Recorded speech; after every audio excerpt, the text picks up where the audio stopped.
I'm Ron Strickland. This webcast is one of a series in which I'm providing some brief lectures and commentaries on topics from the courses I teach in literature and cultural studies. Here I'll be discussing the character the Wife of Bath from Chaucer's Canterbury Tales.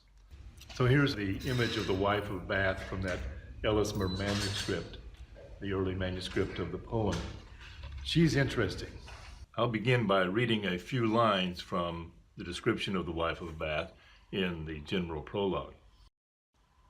A good wife was there beside the bath, but she was somedeal deaf, and that was Scott.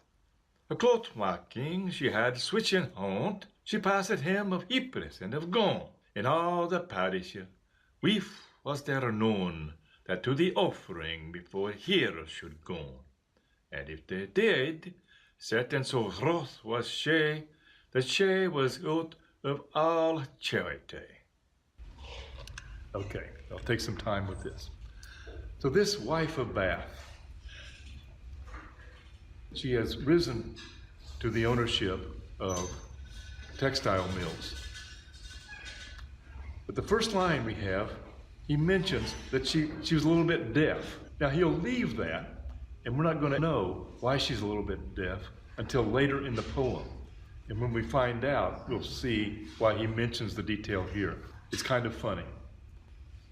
Hier covertjes vol fin waren of groende, het dorst where they were in den of bond, that on a Sunday waren upon her head, hier hosen were of fin scarlet red, full straight tied, his shoes full moist and new. Oh, was her fast and fire and red of hue. She was a worthy woman all her leave. Husbands at church door had she fever. We talked an Uten company and youth, but thereof they did not speak of as oath. Well, she's a textile mill owner and competes even with the textile mills of Ypres and of Gaunt on the continent. And also, she's very diligent about getting to the offering at church before any of the other women do. But we find that maybe it's because she just likes to be seen, because if somebody else beats her to the offering, she'll just be out of all charity. She's just upset if someone else beats her there. She'd been married 5 times. She had 5 husbands at church door. She may have played the field a little bit in her youth, but we won't talk about that. Well, also, she's a great pilgrimager. She's a great palmer. She's been traveling all around. She's been all over Europe and even to Jerusalem to go to these shrines. She's been to Jerusalem, to Rome, to Boulogne. In Trith had she been at Jerusalem. She had passed many a strange stream. At Rome she had been, and at Boulogne, in Galice at Saint-Jean, and at Saint-Éloigne. She could the muchel of wandering by the way. Gat tooth was she, soothly for to say.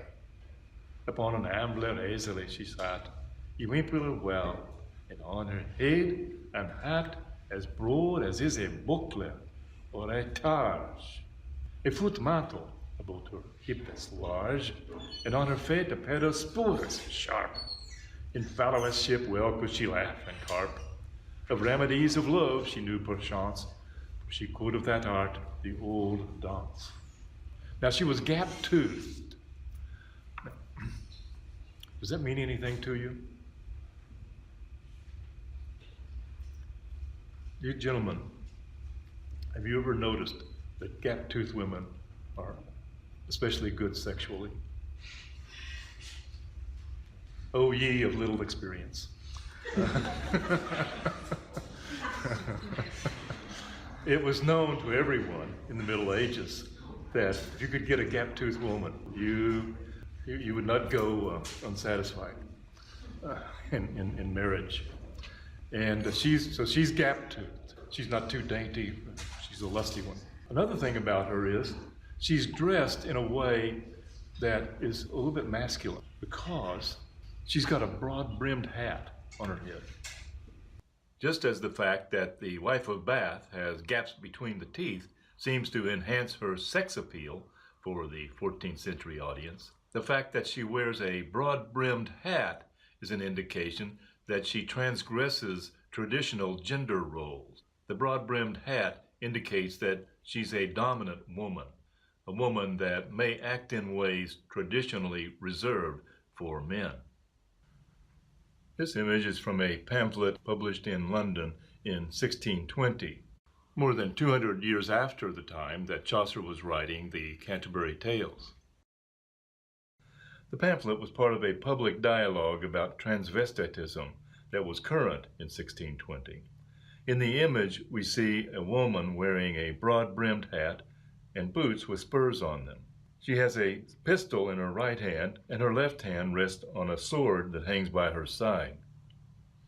As in Chaucer's lifetime in the late 14th century, still in 1620, broad-brimmed hats, boots with spurs, and swords and pistols were all considered to be masculine items and inappropriate for women. In this image, we also see a man who is dressed in an effeminate fashion. He wears a narrow-brimmed hat and dainty slippers.